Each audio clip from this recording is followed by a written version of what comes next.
네, 안녕하십니까. 오늘은 말라기서의 표제, 말라기 선지자는 누구인가, 말라기 1장 1절을 중심으로 살펴보도록 하겠습니다. 네, 예언서의 장르입니다. 이 공식들이 예언자의 발언의 장르를 확인시켜준다는 점에서 여기에 사용된 표현들에 주의하여야 합니다. 이러한 표현들의 차이가 단지 표현적 다양성을 의미하는 것이 아니고 원래 예언자가 혹은 예언서가 편찬되었을 당시 식별 가능했던 다양한 예언서의 하위 장르였을 가능성도 있습니다. 이 공식들은 파송적 측면이나 메신저적인 측면이나 하나님의 뜻을 문의하는 자로서의 특징을 잘 드러냅니다.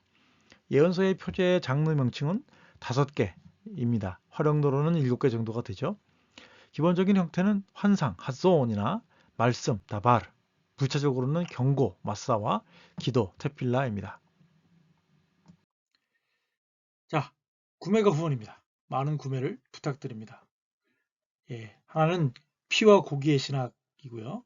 플랜터스에서 나왔고, 하나는 기독교 역사적 술 개정판입니다. 그 다음에 사무엘서 열왕기 내러티브 읽기도 있습니다. 많은 구매 부탁드립니다. 네, 여러분들의 정기적인 강의 후원에 손길을 찾습니다. 콘텐츠 제작에 재정적인 후원이 많이 필요합니다. 여러분들이 마음이 생기시면 후원하실 한 달 일구자는 5만 원이고 매달 20명의 강의 후원자를 찾습니다. 감사합니다. 계좌는 성김은 국민은행 218 21 0840 964입니다. 감사합니다.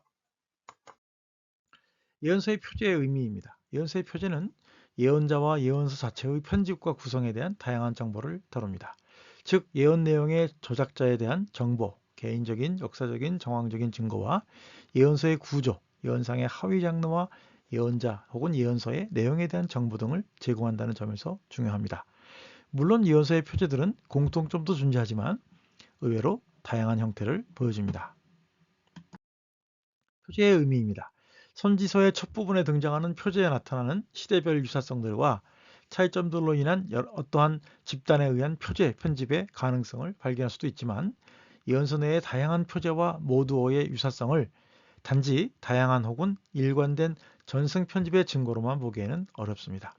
종종 나타나는 예언서의 표제의 단순한 형태는 저자와 저술에 대한 정보의 빈곤을 의미할 수 있으나 그 반대로 신약의 바울 서신, 서론이 긴 경우와 서론이 짧은 경우들이 있죠. 이것과 견주어서 본다면 예언자와 예언서의 권위가 당시에 보편적으로 인정을 받았다면 짧은 형태로, 보편적으로 인정을 못 받았다면 긴 형태로 나타난 것이 아닌가 그렇게 생각해 볼 수도 있겠습니다. 예언서의 표제의 요소들입니다. 편집자가 제공하는 정보들입니다. 예언서의 장르, 예언자의 이름, 말씀의 장르, 부칭, 출신지, 소명에 대한 언급, 활동 시기, 신탁의 대상, 예언자의 직업 등이 있습니다. 네, 말라기서 1장 1절 본문입니다. 말라기, 문자적으로는 나의 사자이죠. 말라기를 통하여 베야드, 문자적으로는 이제 뭐뭐의 손으로, 그죠? 손을 통하여 그런 말입니다. 이스라엘에게 주신 야훼의 말씀의 경고라. 예언자 이름입니다. 예언자 이름이 계시절에 언급되지 않은 경우 누구누구가 라는 식으로 언급되지 않은 경우에는 예언 신탁의 일차적인 수령자로서 언급됩니다. 누구누구에게 임한 야훼의 말씀. 스바냐와 예레미야의 경우처럼 주전 8세기 예언자들의 표제는 예언자의 소명에 대한 설명을 첨가하고 있습니다.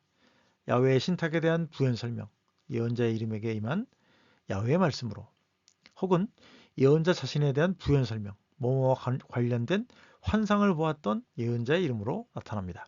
세 번째는 예레미야서의 경우처럼 야훼의 말씀이 예레미야에게 임하였다 라는 식으로 나타난다고 하는 거죠.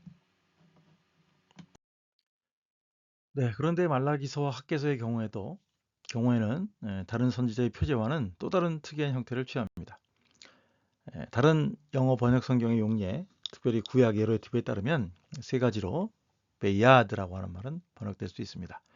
첫째는 PN을 통하여, 두 번째는 PN으로 인하여, 세 번째는 PN의 지도로. 그래서 그걸 따라 번역을 한다면 말라기를 통한 야훼의 말씀의 경고라. 예언자 학계를 통한 야훼의 말씀이라. 뭐 이렇게 해서 이 말라기서와 학개서의 가장 큰 차이점은 말씀의 경고냐, 말씀이냐 이렇게 나타날 수가 있겠죠. 이처럼 이 표현으로 암시적으로 말라기의 예언자직을 묘사하고 있으며 직접적으로 선지자라고 말하고 있지는 않습니다. 말라기와는 달리 표제에 나타난 예언자로서의 직책에 대한 명칭은 학개와 하박국에서만 찾을 수 있고요. 아모스와 예레미야의 경우에는 내러티브 내에서, 선지자 내러티브 내에서만 등장합니다. 이와 유사한 형태는 예레미야서 50장 1절, 37장 2절, 학개 1장 3절, 2장 1절에 등장합니다. 야훼 말씀입니다. 데바르 야훼. 이 표현은 말씀 사건 공식이라고도 부릅니다. 가장 보편적인 명칭이죠. 에스겔서, 호세아서, 미가서, 스바냐서, 요엘서, 말라기서. 사전적인 의미에서 다바르는 말과 행위 자체로 번역될 수 있습니다. 느헤미야의 다바르라는 유비를 통하여 예언자의 다바르는 예언자로부터 나온 말에 대한 책일 뿐만 아니라 예언자와 관련된 사건들에 관한 책이라고도 말할 수 있겠습니다. 야훼의 아마르와 야훼의 다바르는 동의적으로 사용되지만 용례상 증거들을 통해서 볼 때 야훼의 아마르와 예언자의 다바르는 구별해서 사용됩니다.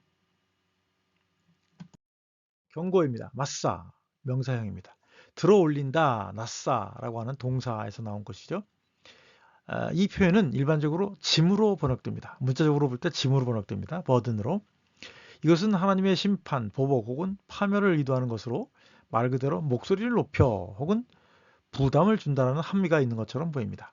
이 표현은 기능적으로 예언자가 야훼의 행동이 인간 사회 영역에서 어떻게 선포되는가를 설명하려고 시도하는 예언자의 담화를 의미하며 인간들의 사건에 특정한 상황에 반응하여 언급되는 것으로 계시적 경험 혹은 환상에 근거한 것 같습니다. 이 표현은 예언서의 표제, 나훔, 하박국, 말라기보다는 주로 하위 단락의 구분으로 나타납니다. 다음은 세부사항 항목에 따른 분류입니다. 네, 형태는 크게 두 가지로 나눌 수가 있겠죠. 단순형과 복잡형입니다. 단순형은 이사야서 13장 1절로 경고, 장소, 선지자가 이사야가 본 이렇게 마싸 이렇게 시작하죠. 복잡형은 경고, 야훼의 말씀, 장소 이렇게 됩니다. 스가랴서 9장 1절 마싸, 다발, 야훼 이렇게 시작합니다. 그래서 이 스가랴서 9장 1절은 마싸 다바르 야훼라고 하는 표현에서는 말라기 1장 1절과 동일하고요.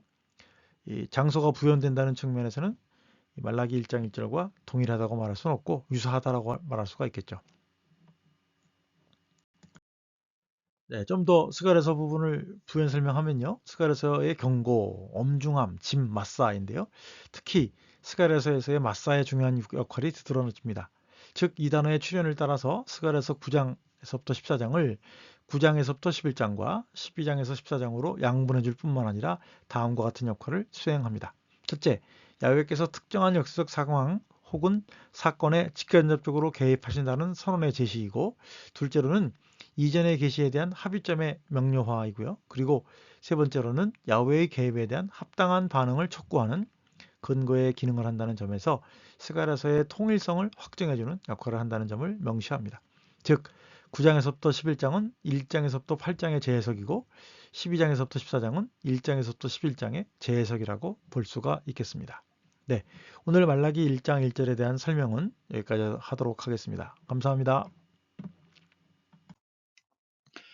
네, 정기적인 강의 후원에 손길을 쳤습니다. 강의가 도움이 되셨는지요? 여러분의 피드백을 기다립니다. 콘텐츠 제작에 재정적인 후원이 필요합니다.